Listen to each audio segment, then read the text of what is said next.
So let's talk about why your follow-up might not be working very well for your real estate clients.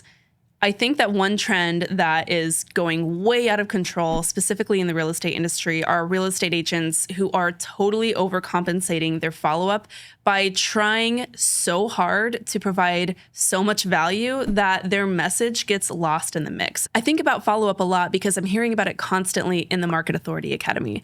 The Market Authority Academy is my coaching program where I'm working with real estate agents to help them scale their real estate business, continue to grow, and regain control of their time. And of course, if my agents are drowning in follow-up that isn't going anywhere, then they're not going to be successful. So this is actually a problem that I directly help agents fix through the Market Authority Academy.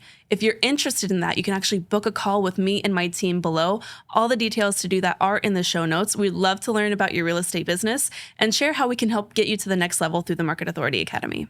So recently I had a coaching conversation with an agent of the Market Authority Academy, and she was explaining how some of her follow-up just is not really leading to converted leads.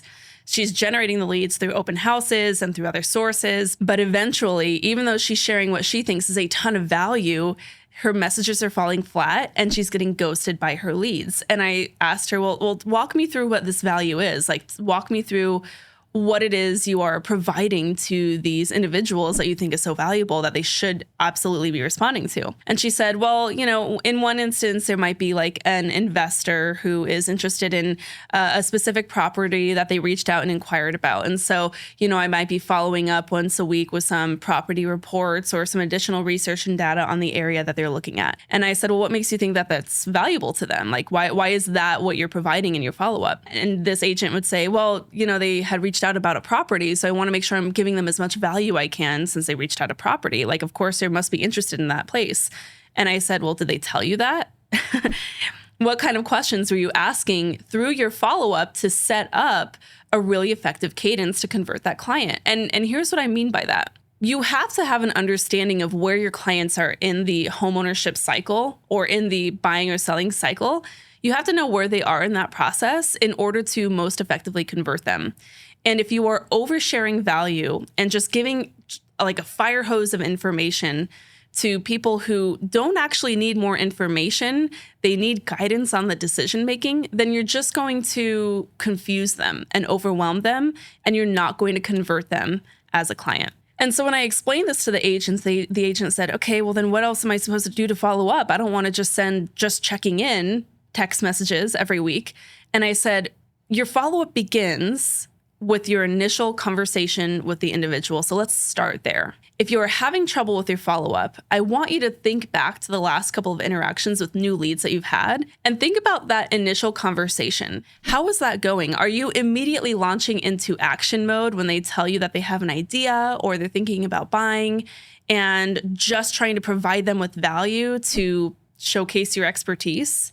Or are you taking a pause and asking questions about where they are in the process, what challenges they have, what's been holding them back, what's causing them to think that they need to buy or sell, right? Like if you continue to peel back the layers by asking thoughtful questions, you may find exactly where that person is in the process, and that might have nothing to do with needing information on a property. More often than not, your follow-up needs to be tailored to help activate a client to make a decision.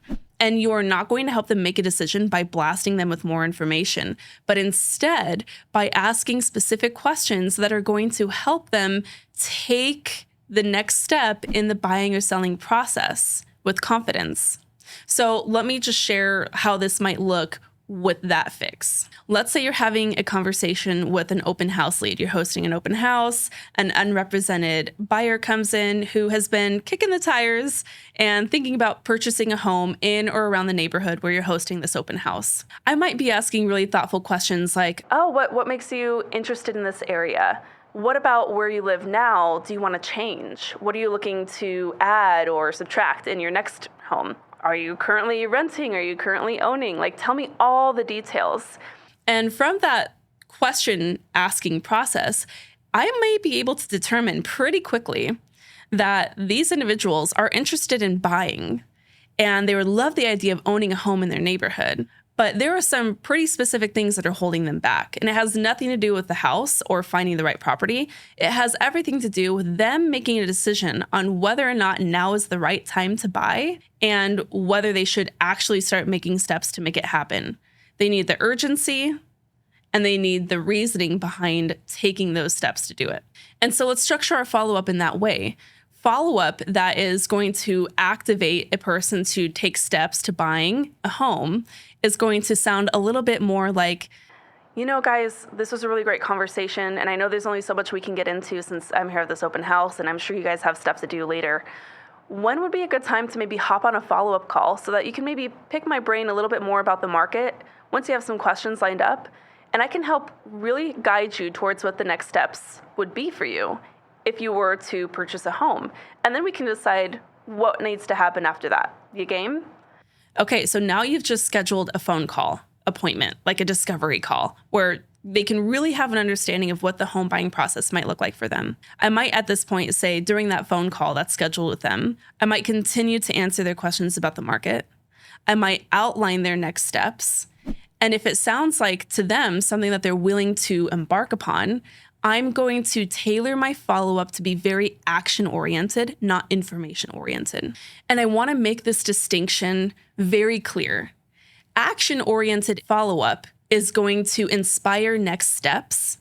Information, or what you might be calling value-oriented follow-up, is going to keep them overwhelmed and in analysis paralysis. Information-oriented follow-up is, here's the CMA and market report with a bunch of numbers that you probably don't understand. Action-oriented follow-up is, hey, last we spoke, you were going to reach out to a lender that you trust. Have you had a chance to connect with them? Would you like a couple of other referrals? Yeah? Okay, great. Let me connect you with that lender and then we'll go from there. So do you see how that's a total difference in follow-up approach? If your follow-up right now is blasting a fire hose of information, you are not activating your clients. If your follow-up is action-oriented, you are confidently guiding them through the next process so they feel incredibly supported and well-informed every step of the way, not just drowning in information that they probably could have found online. Okay, now I want to open up the conversation to you. Leave a comment on this video and tell me if you are stuck in information-based follow-up or if you are finally transitioning to action-based follow-up. And if you are, tell me what difference you have seen in your real estate business. Thanks so much as always for tuning in. Until next time, keep on crushing it.